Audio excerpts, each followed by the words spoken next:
नमस्ते नमस्कार। आप सभी का स्वागत है आपके पसंदीदा चैनल ज्ञान सागर में। दोस्तों, आज हम आपके लिए लाए हैं 2020 तक पूछे गए रेलवे और एसएससी के महत्वपूर्ण क्वेश्चंस। तो चलते हैं दोस्तों आज के पहले प्रश्न की ओर। दोस्तों, आज का पहला प्रश्न है कि निम्नलिखित में से कौन सा कालिदास के कार्य हैं या उनकी रचना है। तो दोस्तों, इनमें से ऋतु संहार, मेघदूत और कुमार संभवम जो कि कालिदास के रचना है। हमारा नेक्स्ट प्रश्न है दोस्तों कि यूनेस्को का मुख्यालय कहाँ स्थित है। दोस्तों, यूनेस्को का मुख्यालय न्यूयॉर्क में स्थित है। न्यूयॉर्क जो कि अमेरिका का एक शहर है। हमारा नेक्स्ट प्रश्न है दोस्तों कि गौतम धारा जलप्रपात किस नदी पर है। दोस्तों, धारा जलप्रपात जो कि रारू नदी पर है। कहाँ पे है दोस्तों? रारू नदी पर। दोस्तों, जोन्हा जलप्रपात जो कि रारू नदी पर स्थित है, यह रांची में लगभग 50 किलोमीटर की दूरी पर स्थित है। इस जलप्रपात को गौतम बुद्ध के नाम पर गौतम धारा भी कहा जाता है। और जोन्हा जलप्रपात के पास दो बौद्ध मंदिर हैं जिन्हें राजा बलदेव रॉय ने बनवाया था। हमारा नेक्स्ट प्रश्न है दोस्तों कि यदि रक्त समूह ए वाले व्यक्ति को ए बी रक्त समूह दिया जाए तो प्रभाव क्या होगा। तो दोस्तों, यदि ए समूह वाले व्यक्ति को ए बी रक्त समूह का ब्लड दिया जाए तो उसके रक्त का थक्का बनना प्रारंभ हो जाएगा।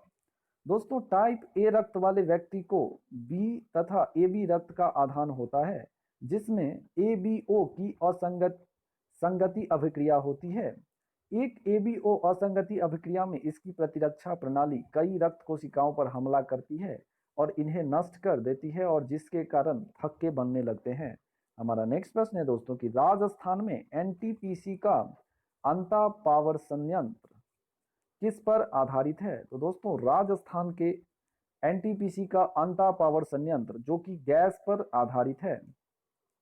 हमारा नेक्स्ट प्रश्न है दोस्तों कि निम्नलिखित में से दिल्ली के किस सुल्तान ने सिकंदर ए सानी की उपाधि धारण की थी। तो दोस्तों, इसका जो सही उत्तर है वो है अलाउद्दीन खिलजी। दोस्तों, अलाउद्दीन खिलजी एक सैन्यवादी एवं साम्राज्यवादी विचारधारा वाला व्यक्ति था। वह बहुत ही महत्वाकांक्षी व्यक्ति था। अलाउद्दीन, जिसका वास्तविक नाम अली गुरसाब था, उसने सिकंदर ए सानी की उपाधि धारण की और दिल्ली को दार उल खलीफा घोषित किया। हमारा नेक्स्ट प्रश्न है दोस्तों, यदि आपने हमारा चैनल अभी तक सब्सक्राइब नहीं किया है तो आप इसे सब्सक्राइब करें, लाइक करें और अपने स्टडी ग्रुप में जरूर शेयर करें। यदि दोस्तों आप अपना कोई सुझाव देना चाहते हैं तो आप हमारे कमेंट बॉक्स में अपना सुझाव अवश्य दें। तो चलते हैं दोस्तों नेक्स्ट प्रश्न की ओर। हमारा नेक्स्ट प्रश्न है कि उस देश का नाम बताइए जिसने आई फील यू विकसित किया है जो कि एक कुशल ब्रेसलेट है तथा ये उपयोगकर्ताओं को सोशल डिस्टेंसिंग के नियमों का पालन करने में मदद करेगा। इसका जो सही उत्तर है दोस्तों वो है इटली। दोस्तों, 13 मई 2020 जेनेवा स्थित Italian institute of technology IIT ने आई फील यू विकसित किया है जो कि एक कुशल ब्रेसलेट है तथा ये उपयोगकर्ताओं को सोशल डिस्टेंसिंग के नियमों का पालन करने में मदद करेगा। हमारा नेक्स्ट प्रश्न है दोस्तों कि निम्न में से कौन सा एक गलत है। तो दोस्तों, ध्वनि की गति माध्यम की अपेक्षा निर्वात में तेज होती है। ये जो कथन है दोस्तों ये बिल्कुल सही है। हमारा नेक्स्ट प्रश्न है कि निम्नलिखित में से कौन सा जिला कॉफी की खेती के लिए विख्यात है। तो दोस्तों, कर्नाटक का चिकमंगलूर जिला जो कि कॉफी की खेती के लिए बहुत ही ज्यादा विख्यात है। हमारा नेक्स्ट प्रश्न है कि मंगला भाग्यम एवं ऐश्वर्या क्या है। दोस्तों, मंगला भाग्यम एवं ऐश्वर्या जो है वो राजस्थान के प्रमुख तेल क्षेत्र हैं। क्या है दोस्तों? राजस्थान के प्रमुख तेल क्षेत्र। हमारा नेक्स्ट प्रश्न है दोस्तों कि भारत का कौन सा शहर हुगली नदी पर स्थित है। तो इसका जो सही उत्तर है दोस्तों वो है कोलकाता। दोस्तों, हुगली नदी कोलकाता में बहती है और कोलकाता जो है दोस्तों वो हुगली नदी के किनारे स्थित है। हमारा नेक्स्ट प्रश्न है दोस्तों कि सामान्यतः मानव शरीर में हेमोग्लोबिन का कार्य क्या होता है। तो दोस्तों, सामान्यतः मानव शरीर में हेमोग्लोबिन का जो कार्य होता है वो होता है ऊर्जा का परिवहन। दूसरा होता है रंग रक्त का जो रंग होता है दोस्तों वो हेमोग्लोबिन के कारण ही होता है। और तीसरा है ऑक्सीजन का प्रवाह दोस्तों, ऑक्सीजन का प्रवाह भी जो बॉडी के हर एक पार्ट में होता है वो भी हेमोग्लोबिन के ही कारण होता है। तो दोस्तों इसका जो सही उत्तर हो जाएगा वो हो जाएगा उपयुक्त में से सभी। हमारा नेक्स्ट प्रश्न है कि निम्नलिखित में से किसकी उपस्थिति के कारण टमाटर का रंग लाल होता है। दोस्तों टमाटर का रंग लाल होने के लिए जो मुख्य कारक है वो है लाइकोपीन। दोस्तों जैसे ही टमाटर पकता है इसका रंग हरा से पीला और फिर अंततः लाल हो जाता है। यह क्लोरोफिल के टूटने के कारण होता है जो एक लाल कैरोटीनॉइड, एक अन्य वर्णक समूह और लाइकोपीन को संश्लेषित करता है। हमारा नेक्स्ट प्रश्न है दोस्तों कि निम्नलिखित में से कौन सा गुप्तकालीन सिक्कों के विषय में प्रयुक्त शब्दावली है। तो दोस्तों गुप्त काल में सिक्के को क्या कहा जाता था। तो इसका जो सही उत्तर है दोस्तों वो है 1 और 3, मतलब दिनार और रुपयक। गुप्त काल में जो रुपये को कहा जाता था वो कहा जाता था दिनार और रुपयक। हमारा नेक्स्ट प्रश्न है दोस्तों कि चंबल नदी निम्नलिखित नदियों में से किसके साथ मिलती है। तो दोस्तों चंबल नदी यमुना का एक सहायक नदी है। हमारा नेक्स्ट प्रश्न है दोस्तों कि आंशिक रूप से कौन सा वेद गद्य और पद्य दोनों में है। तो दोस्तों यजुर्वेद। दोस्तों वेद तो आपको पता ही होगा, टोटल 4 वेद हैं, ऋग्वेद, सामवेद, यजुर्वेद और अथर्ववेद। दोस्तों सबसे नया जो वेद है वो है अथर्ववेद और सबसे पुराना जो वेद है वो है ऋग्वेद। दोस्तों सामवेद गायन क्रिया को सिखाने के लिए प्रयोग किया जाता है। और यजुर्वेद जो है दोस्तों ये आंशिक रूप से गद्य और पद्य दोनों में ही है। और इसका जो मेन इसमें जो उल्लेख है वो है बलिदान। बलिदान जो दिया जाता है देवी देवताओं का को, उसका मेन उल्लेख इसमें है। हमारा नेक्स्ट प्रश्न है दोस्तों कि कश्मीर किस मसाले के लिए प्रसिद्ध है। दोस्तों कश्मीर जो है वो केसर के लिए बहुत ही ज़्यादा प्रसिद्ध है। दोस्तों कश्मीरी केसर को अक्सर लच्छा या गुच्छी कहा जाता है। यह दुनिया का सबसे महंगा मसाला है जो घाटी में विशेष रूप से उगता है।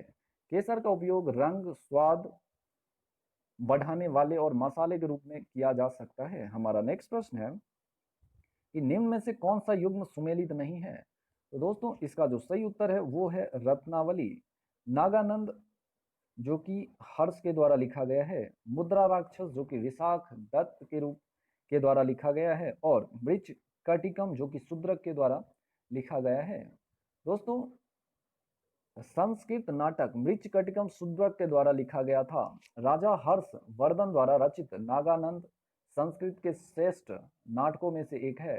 और मुद्रा राक्षस संस्कृत में विशाख दत्त द्वारा लिखा गया ऐतिहासिक नाट्य था तथा हर्ष द्वारा रचित रत्नावली संस्कृत नाटक है। तो दोस्तों रत्नावली राजशेखर के द्वारा नहीं लिखा गया है और ये हर्ष के द्वारा लिखा गया है। हमारा नेक्स्ट प्रश्न है दोस्तों कि चोट लगने पर प्रयुक्त की जाने वाली चिकित्सा पट्टी किसकी बनी होती है। तो इसका जो सही उत्तर है दोस्तों वो है रेयॉन।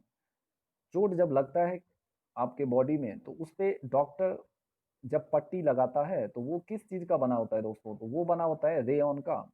हमारा नेक्स्ट प्रश्न है दोस्तों कि निम्नलिखित में से कौन सा एक पहली पीढ़ी का अधिकार है। तो दोस्तों पहली पीढ़ी का जो अधिकार है वो है राजनीतिक अधिकार।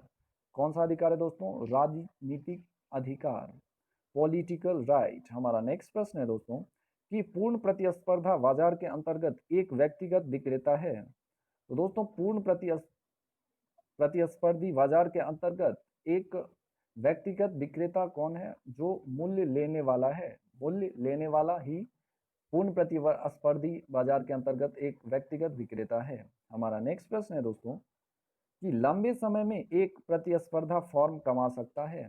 दोस्तों लंबे समय में एक प्रतिस्पर्धा फर्म सामान्य लाभ कमा सकता है। हमारा नेक्स्ट प्रश्न है भारत का सर्वाधिक क्षमता वाला सौर ऊर्जा संयंत्र है। तो दोस्तों भारत का सर्वाधिक ऊर्जा क्षमता वाला जो सौर संयंत्र है वो है कामोथी सौर ऊर्जा परियोजना, तमिलनाडु। दोस्तों कामोथी सौर ऊर्जा परियोजना, इस विद्युत स्टेशन का निर्माण 2016 में तमिलनाडु में अडानी ग्रुप के द्वारा किया गया था। यह भारत का सबसे बड़ा सौर ऊर्जा स्टेशन है और यह लगभग 1200 हेक्टेयर में फैला हुआ है और जिसकी क्षमता लगभग 648 मेगावाट है। हमारा नेक्स्ट प्रश्न है दोस्तों कि गांधी सागर जलाशय किस नदी का जलाशय है। तो दोस्तों गांधी सागर जलाशय जो कि चंबल नदी का जलाशय है, किस नदी का जलाशय है दोस्तों, चंबल नदी का जलाशय है। हमारा नेक्स्ट और आज का लास्ट प्रश्न है दोस्तों कि कौन सा अनुच्छेद भारत में प्रेस की स्वतंत्रता प्रदान करता है। तो इसका जो सही उत्तर है दोस्तों वो है 19(1) का ए। 19(1) का ए जो भारत में प्रेस की स्वतंत्रता प्रदान करता है। दोस्तों यदि आपको हमारा वीडियो पसंद आता है तो आप हमारे चैनल ज्ञान सागर को लाइक एवं सब्सक्राइब करें और इसको अपने स्टडी ग्रुप में जरूर शेयर करें। Thank you, have a nice day. और ऐसे ही हमारा वीडियो देखते रहें। वीडियो देखने के लिए धन्यवाद।